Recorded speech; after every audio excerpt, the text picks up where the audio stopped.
যুদ্ধবিমানের গর্জন, ড্রোন ও ক্ষেপণাস্ত্রের বিস্ফোরণ আর ধ্বংসস্তূপের নিচে পড়ে থাকা অসংখ্য মানুষের জীবন। এভাবেই প্রায় 4 বছর ধরে চলমান রাশিয়া ইউক্রেন যুদ্ধ যেন প্রতিনিয়ত আরও ভয়াবহ রূপ নিচ্ছে।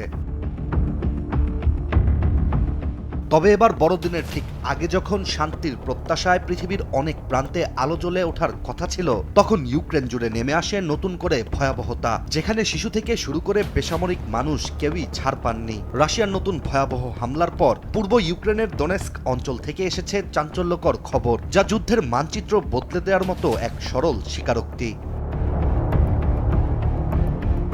আন্তর্জাতিক গণমাধ্যমের তথ্য অনুযায়ী ইউক্রেনীয় সামরিক বাহিনী জানিয়েছে তারা সিভেরস্ক শহর থেকে নিজেদের সেনা প্রত্যাহার করেছে। 23 ডিসেম্বর টেলিগ্রামে দেয়া এক বিবৃতিতে ইউক্রেনের জেনারেল স্টাফ স্বীকার করে জানায়, রুশ বাহিনীর জনবল ও অস্ত্রে উল্লেখযোগ্য সুবিধা ছিল এবং প্রতিকূল আবহাওয়ার সুযোগ নিয়ে ধারাবাহিক হামলা ইউক্রেনীয় প্রতিরক্ষাকে চাপে ফেলে দেয়। ফলে পরিস্থিতি এমন পর্যায়ে পৌঁছে গিয়েছিল যে সেনাদের জীবন বাঁচানো এবং ইউনিটগুলোর যুদ্ধ ক্ষমতা ধরে রাখতেই ইউক্রেন পিছু হটার কঠিন সিদ্ধান্ত নেয়।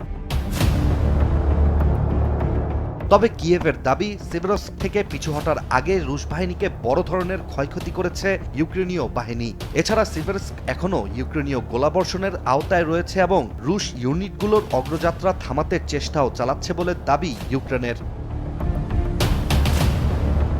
কিন্তু রণক্ষেত্রের বাস্তবতা আরও বেশি কঠিন। ইউক্রেনের সামরিক পর্যবেক্ষণ সংস্থা ডিপ স্টেট জানায়, 23 ডিসেম্বর রাতেই রুশ বাহিনী সিভেরস্কের পাশাপাশি সীমান্ত ঘেঁষা সুমি অঞ্চলের হাবাবস গ্রামও দখল করেছে।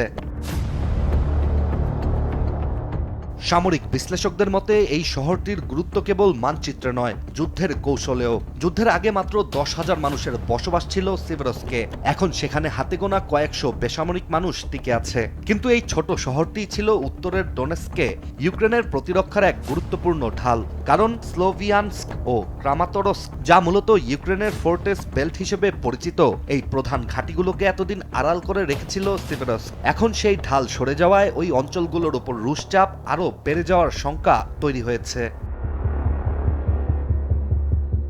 সামরিক এই ধাক্কার মধ্যেই যুদ্ধের পাশাপাশি রাজনৈতিক উত্তাপও বাড়তে শুরু করেছে। ডোনেস্ক, লুহান্স্ক ও ক্রিমিয়া, এই 3 অঞ্চলই মস্কোর আঞ্চলিক দাবির কেন্দ্রে, যা যুদ্ধবিরতি আলোচনার সবচেয়ে বড় বাধা। কারণ ইউক্রেন স্পষ্ট করে জানিয়েছে তারা দখলকৃত ভূখণ্ড ছাড় দেবে না। কিন্তু ডিসেম্বরের শুরুতেই রাশিয়া ইউক্রেনের প্রায় 19% ভূখণ্ড নিয়ন্ত্রণে নিয়েছে।